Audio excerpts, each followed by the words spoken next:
Welcome to Islamic Life Coach School podcast. Apply tools that you learn in this podcast and your life will be unrecognizably successful. Now your host, Dr. Kamal Akhtar. Hello everyone. Peace and blessings be upon all of you. Inshallah, today's podcast will help you relieve some of your enmeshment patterns. Enmeshment is when people become overly entangled with other people's emotions, feeling responsible for their feelings, and creating a loss of overall individuality.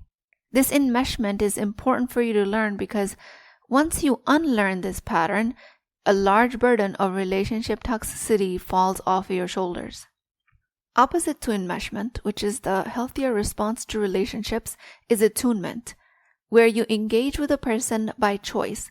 You stay connected and empathic without losing your sense of your own emotions, without losing sense of yourself. Getting rid of enmeshment without learning healthy attunement dynamics creates hyper and toxic individualism, which is not what we're going for.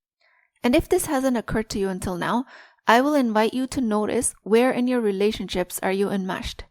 The concept here is essential to understanding because it exposes one of the most invisible forces behind relationship exhaustion. When you operate in an enmeshed pattern, your nervous system is constantly scanning for other people's emotional cues, trying to maintain peace through anticipation. That constant vigilance creates an illusion of closeness because you're constantly thinking about the person, but actually keeps you in a state of internal labor. Enmeshment makes you believe that constant hypervigilance is closeness, that reading every small bit of data and signal makes it about your worth and security of the relationship. Unlearning enmeshment dismantles all of this invisible workload. When you recognize that another person's emotions are not your signal to regulate them, you remove an entire layer of psychological noise from your system.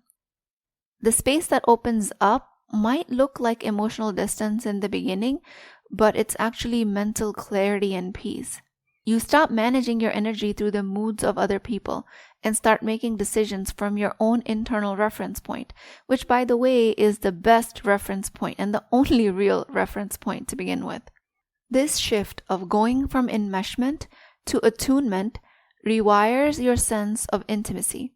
When you no longer manage your connection through other people's emotions around you, you begin experiencing steadiness in your relationships. And that feels much better than the control you're trying to exert on them.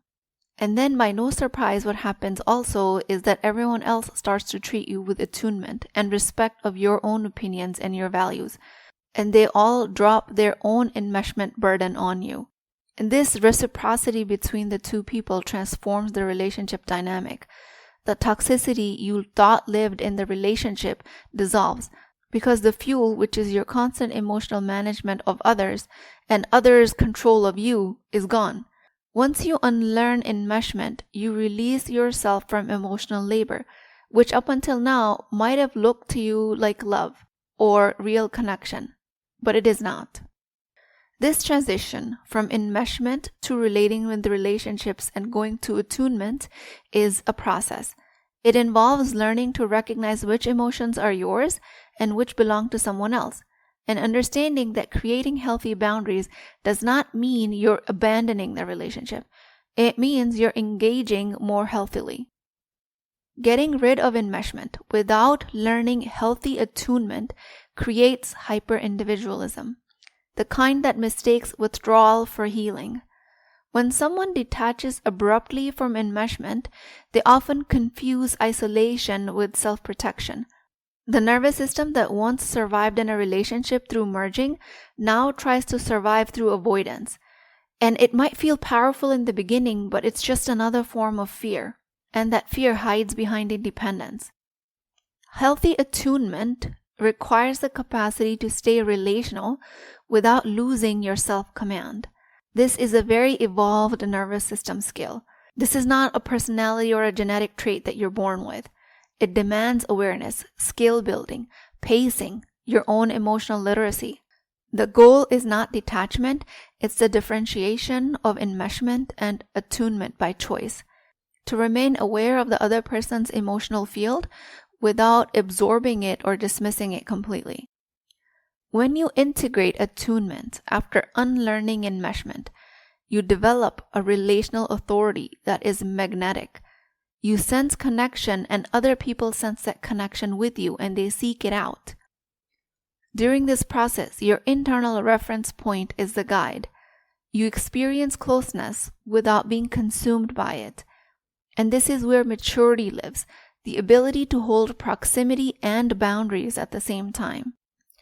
Without the development of this skill, liberation of your enmeshment will simply turn into another dependency, but this time the dependency will be on isolation instead of attachment. Enmeshment describes a state of being deeply entangled when other people's sadness, anxiety means the same for you. This happens with blurred or non-existent boundaries. This is where you yourself haven't learned emotional independence. In an enmeshed family system, role and expectations are confused and the members of the family feel overly responsible for each other's emotions and well-being. In an enmeshed family system, you might think that your actions cause other people's happiness and sadness. There are very typical characteristics of enmeshed relationships that include lack of boundaries, emotional fusion, where family members feel emotionally dependent on one another, and they experience each other's emotions rather than their own. It includes poor emotional independence, where you struggle with your own identity and your own emotional self-regulation. It includes oversharing and excessive control. Parents get overly involved in the children's lives, or one partner attempts to control the other. It also includes difficulty with separation. In family dynamics, it shows up as a child who feels responsible for their parents' happiness, or a family where members feel they cannot have their own separate life or opinions. In romantic relationship, it involves a partner who lies to keep the significant other close, or a relationship where one person's identity is entirely dependent and defined by other people's approval. I know most of you want other people to stop controlling you. You can absolutely feel it when they try to manage your choices, your timing, your values, all because they believe that their happiness depends on your behavior, on your compliance, your endless availability. This type of enmeshment shows up as dominance and looks like authority over you. Their control is absolutely necessary for their own inner peace, because they're afraid that if you make your own independent choices, then they're going to feel loss of control.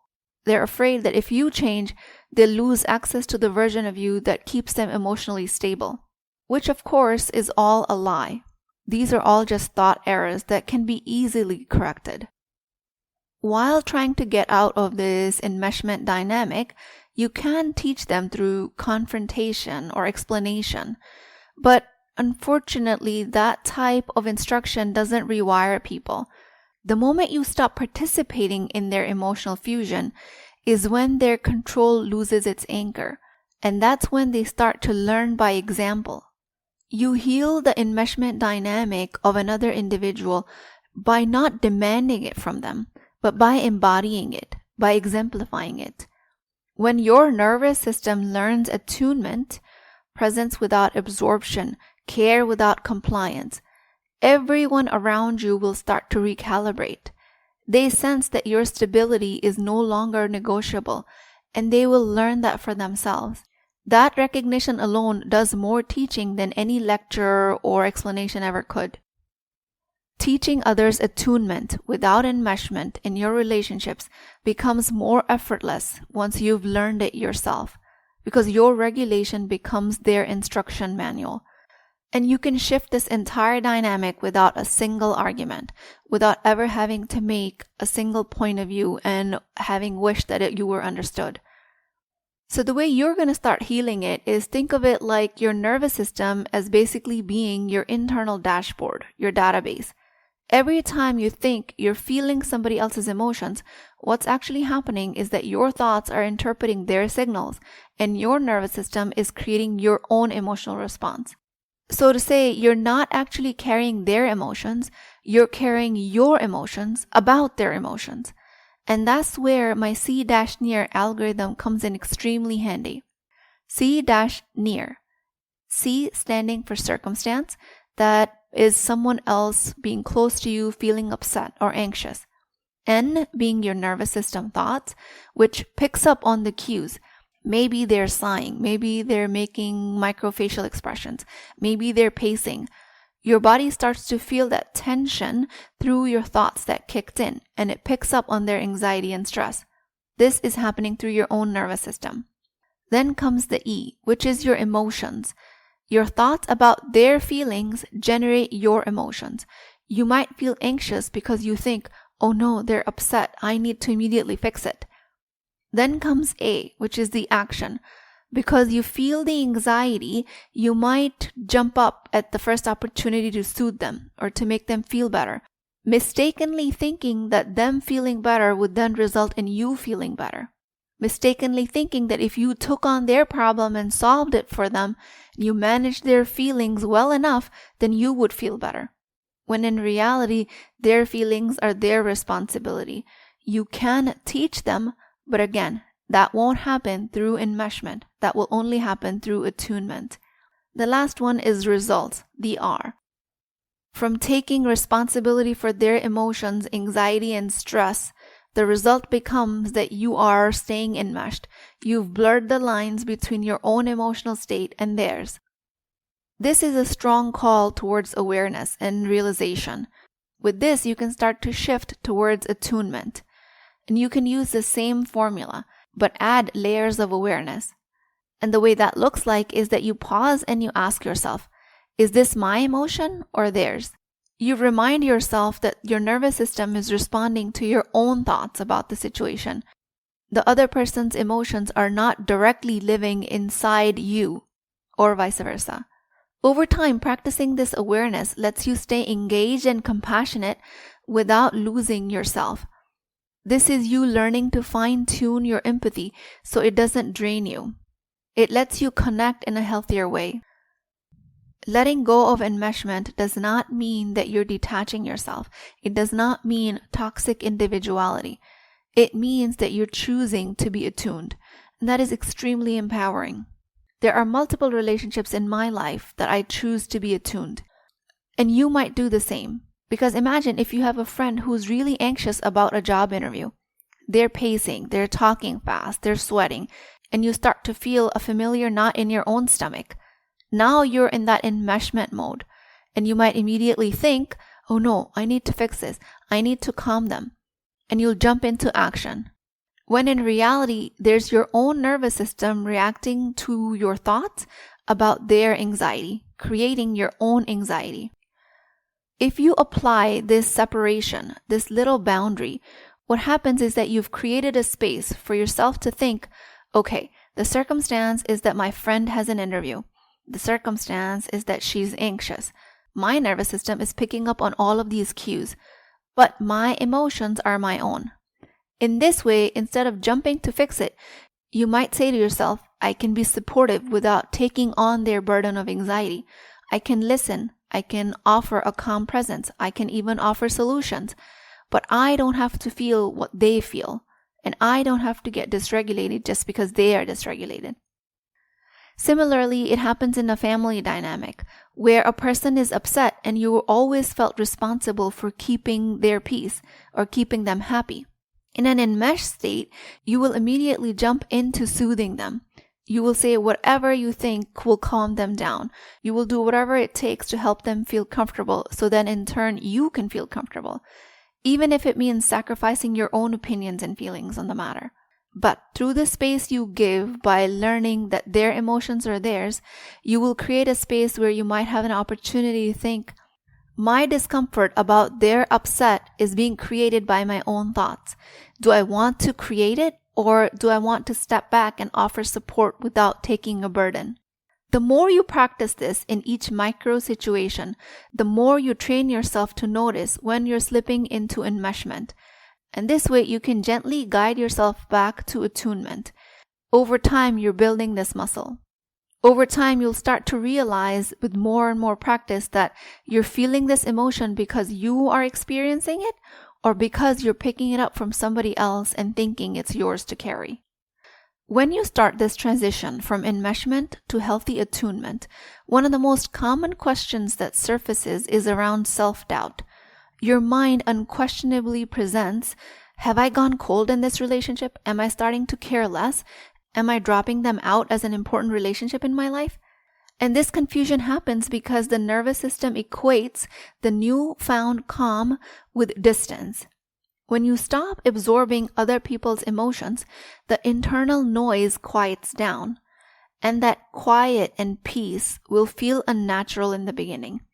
When you have started to equate constant worry about other people's emotions as your responsibility, when you start to equate that responsibility with a strong relationship, and when you start to take a step back from that, there's a space that's created. And this is the space where you start to fill it with attunement. And I want to highlight this paradox because when you find yourself in that space, the strangeness of peaceful relationships, your mind is going to want to flag it as danger. Because to the lower brain, anything that's new gets flagged as danger. But what you might be experiencing is regulation. The nervous system recalibrating and relearning how to stay present without constant surveillance. You're observing, listening, and responding to relationships without tension. Your mind will have a tendency to call it hyperindividualism in the beginning. Because remember, your lower brain calls it danger, and your mind has to label it something in order for it to protect you from it. When what you're creating is not hyperindividualism, it's attunement by choice. It takes some time to recognize this new neutrality as strength. Eventually, what will happen is what once felt like detachment will start to sound like you're being available in a relationship by choice. And through this, you perceive another person's pain and you remain centered. And you choose to accompany them through that pain. This is a much more upgraded language of care that sustains connections over a long period of time. Hyperindividualism is the opposite extreme of enmeshment. It's emotional indifference and it's complete detachment. When you stop caring about other people's pain, that's what toxic individualism is. It feels regulating, but it's still based on fear and avoidance. And this avoidance is not freedom. It looks like independence, but it's far from it. Humans are wired for connection. We're designed to coexist, to witness, to accompany, to love people. The goal here is not to detach from the suffering of others. It's to stay present with it while knowing whose pain belongs to who. When you love someone, their difficulty might move you, as it should, because that's what we do with people who we choose to love. Your compassion here is evidence of your humanity. But your nervous system also does not need to collapse over it in order to prove a relationship. You can recognize that their pain is theirs, and your pain is the ache of witnessing it. Those two different experiences and the clarity between them is what keeps compassion sustainable. Attunement is the ability to accompany someone in their difficulty by choice, and that is an incredibly empowering choice you're going to get to make. You don't do it by guilt, obligation, or reflex. You do it by conscious participation. You choose to stay near. You choose to offer support, to hold, to listen, all the while remaining grounded in your own nervous system safety. You are connected and you're not consumed. This is what mature love and connection looks like. Proximity, empathy, and boundaries with structure. All of this care happens with agency. When you're in isolation through hyperindividualism, you're not connected to anyone at all. Enmeshment appears empathic, but it's over surveillance. Surveillance of other people's moods, approval, reactions. This is your nervous system's attempt to secure safety through hyperattunement. If this is familiar, then in this state, you're constantly living in overfunctioning, monitoring, anticipating, trying to stabilize the emotional environment around you, believing that your own harmony depends on your management of other people's emotions. Attunement, on the other hand, is very much a regulated awareness.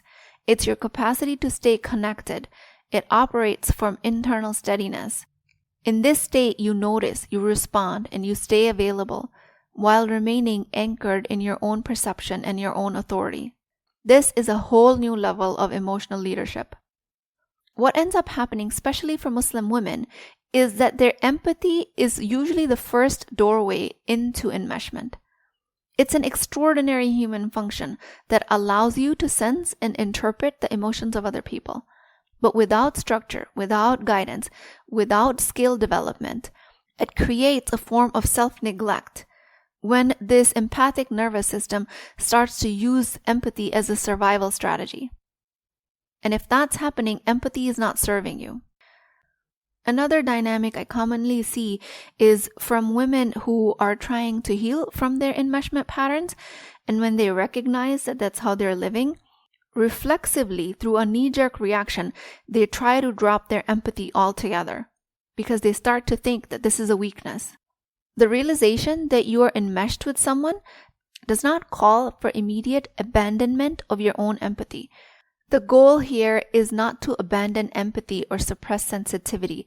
It's to build a mental distance. And the work evolves in a way where your empathy turns into strong attunement and very strong relationships. And all of that happens through creating a little bit more of awareness intentionally. Just as empathy might have been your first gateway towards enmeshment, it is also your gateway towards attunement, towards creating safe, loving, long-lasting relationships that feel safe. And this differentiation is super helpful because women go through their entire lives being weighed down by their empathy, when it's actually a superpower. If enmeshment is the most dominant way you've learned how to relate to people in relationships, then it will take you a hot minute to relearn these patterns and to come into attunement. And one of the most promising outcomes here is that empathic attunement becomes a self-generating energy. And you'll notice that empathic enmeshment is completely exhausting. So if you've been navigating life through a high degree of empathic enmeshment, you might want to start to expect that things are going to change right after listening to this podcast. And now that you can tell the difference between healthy attunement and toxic empathic enmeshment, then all of a sudden your patterns will change and you will release these immediately. And you might even feel frustration if you can't release them immediately. But be patient with yourself. This is the step in the right direction. Once you continue to take steps or continue to practice this shift, you will land in attunement. It might be tomorrow. It might be next month. It might be a year from now. I don't know how many ingrained patterns you're working with and how the journey will unfold for you, but consider this the absolute first step. As a Muslim woman, you're taught that making somebody else's mood or comfort your responsibility is the very definition of caring, which leads you to further believe that love might mean effort, acts of service, selflessness, contribution. And when these are the qualities that you adopt willingly, that's going to create the difference between enmeshment and attunement. Through socialization and cultural upbringings, enmeshment gets confused with labor of love. But when in reality, it's based in fear. Afraid of losing connection, afraid of disappointing others, afraid of being misunderstood, afraid of being alone. That's what keeps you entangled in exhausting emotional labor. And this exhaustion is beyond what can be explained by the work you put in a relationship. Healthy work that you put in a relationship can be and is tiring a lot of times, but that labor of love is not exhausting beyond explanation. When you're choosing to hold space for your kids' emotions, when you're the anchor of the family, when you're doing all of this emotional labor, it is tiring. But at the end, the choice is using conscious engagement with someone. And when you've done this work, you look back and you say, yeah, that was time and effort well spent. I would do that again any day of the week because I choose to love these people. With that, I pray to Allah subhanahu wa ta'ala, Ya Allah, give us loving people in our lives that we can attune to. Grant us wisdom to recognize where our responsibility ends and where trust in you begins. Help us show up for people from a place of strength. Let our empathy be a form of worship. Ya Allah, Make our hearts spacious enough to love deeply while remaining anchored in you. Ameen ya Rabbul Alameen. Please keep me in your du'as. I will talk to you guys next time.